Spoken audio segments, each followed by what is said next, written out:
ಒಂದು ಸಣ್ಣ ಸಹಾಯ ಮಾಡಮ್ಮ. ಏನಪ್ಪಾ ಅಂತದು? ಹುಟ್ಟಿ ಸಾಲಿಗೆ ಹೋಗ್ಯಾಳ.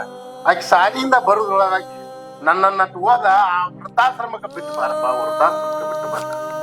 ಯಾಕಪ್ಪ ಏನಾಗೈತಿ ನಿನಗೆ ಗೊತ್ತಾದ? ಏನ ಮನ್ಯಾಗ ಊಟಕ್ಕೆ ಹಾಕಿರೋ, ನಿಂಗೆ ಇರಾಕ್ ಜಾಗ ಕೊಟ್ಟಿರೋ, ಈ ಮನೆ ಏನಿಂದ ಐತಿ, ನೀ ಯಾಕೆ ಅನುಕೂಲ ಅಂತ ಹೇಳ್ತಿದೆ? ಇಲ್ಲಪ್ಪ, ನನ್ನ ವಾರಿಗೆ ಅವ್ರೆಲ್ಲರೂ ಅಲ್ಲಿದಾರ, ಟೈಮ್ ಪಾಸ್ ಆಕತಿ, ಅದ್ರ ಸಲುವಾಗಿ ನನ್ನ ಓದಷ್ಟು ಬಿಟ್ಟು ಬಾರ. ಇಲ್ರಿ ಮಾಮಾರ, ನೀವು ಒಳ್ಳೆ ನಿರ್ಧಾರ ಮಾಡಿರಿ. ಹೌದ್ರಿ, ಈ ವಯಸ್ನಾಗ ನಿಮ್ ಏಜ್ದವ್ರ ಜೋಡಿನೇ ಇರ್ಬೇಕು ನೀವು. ಬೇಬಿ ಹೋಗ್ಬಿಟ್ ಬಾ ಅವ್ರನ್ನ. ಆಯ್ತು, ನಿನಗೂ ಓದಬೇಕಾಗಿತ್ತು, ನಮ್ಮ ಅಪ್ಪ ಓದಬೇಕಾಗೈತಿ. ಆಯ್ತಾ, ಬಿಟ್ಟು ಬರ್ತೀನಿ. ಅಂದಂಗ ಮಾಮಾರ, ನೀವೇನೋ ಹಿಡ್ಕೊಂಡ್ ಹೊಂಟಿರಿ.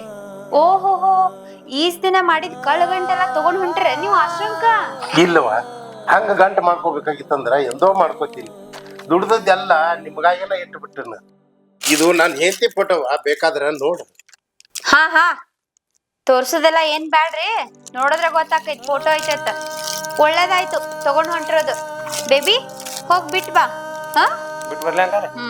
ಆಯ್ತು, ನೀ ಹೇಳುದು ಹಚ್ಚು, ನಾ ಹೋಗುದು ಹೆಚ್ಚು. ಬಿಟ್ಟು ಬರ್ತೀನಿ ತಗೋ. ನಡಿಯ ಸಕಾಸ್.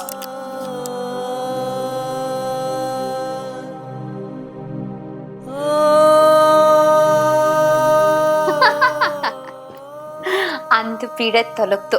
ನಾ ಅನ್ಕೊಂಡಿದ್ದೆ ಇವ ಹೊಗೆ ಹಾಕ್ಸ್ಕೊಳತನ ನಮ್ಮ ಹೆಣಕ್ಕೆ ಮೂಲ ಹಾಕನ ಅಂತೇಳಿ.